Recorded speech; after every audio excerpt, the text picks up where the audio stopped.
बच्चे अभी हम बात करेंगे what are the characteristics of kingdom Monera. ये आपकी एनसीईआरटी की ही लाइन्स हैं। आपको पता है किंगडम मोनेरा में बैक्टीरिया आते हैं और बैक्टीरिया की मेनली 4 शेप्स होती हैं। बैक्टीरिया की शेप्स की बेसिस पे अगर हम बात करें तो कौन कौन सी शेप्स देखी गई हैं। कोकस जो शेप होती है दैट इज स्फेरिकल। आप यहाँ पे देख सकते हैं, ये गोल गोल आपको नजर आ रहा है बैक्टीरिया। इसके अलावा रॉड शेप्ड होते हैं, रोड शेप्ड को बैसिलस बोलते हैं। See these are the bacillus rod shaped of bacteria. और एक होते हैं कॉमा शेप यहाँ पे दिखाया हुआ है दैट आर द विब्रियो। और एक होते हैं स्पायरल शेप के होते हैं दैट इज स्पायरलम। ये स्पायरलम है और ये इनके पास फ्लैजिला है जो कि इसको चलने फिरने के लिए हेल्प करता है। बैक्टीरिया का फिर हम स्ट्रक्चर की बात करें, जो बैक्टीरिया का स्ट्रक्चर है,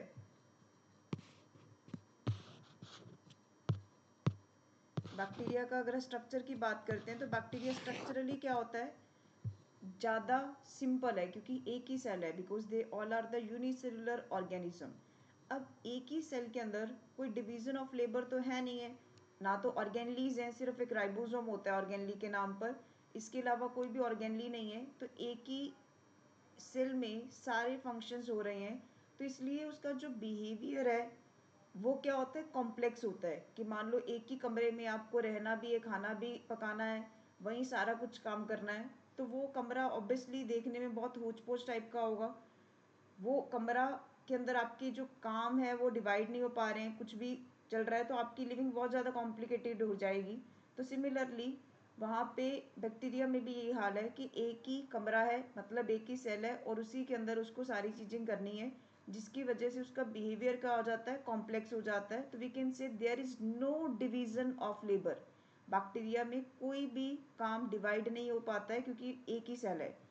Compared to many other organisms, bacteria as a group show the most extensive metabolic diversity. तो ये important line है कि most extensive metabolic diversity कौन शो कर रहा है, बैक्टीरिया। कुछ बैक्टीरिया ऑटोट्रॉफिक होते हैं, अपना खाना खुद बना सकते हैं फ्रॉम इनऑर्गेनिक सब्सटेंसेस, जो आपने न्यूट्रिशन पार्ट में पढ़ा भी है। और कुछ क्या होते हैं, हेटेरोट्रॉफ होते हैं ज़्यादातर, मतलब 99% के अराउंड बैक्टीरिया हेटेरोट्रॉफ है, मतलब कि डिपेंड होंगे अदर ऑर्गेनिजम्स के ऊपर या डेड मैटर के ऊपर for their food requirements, right.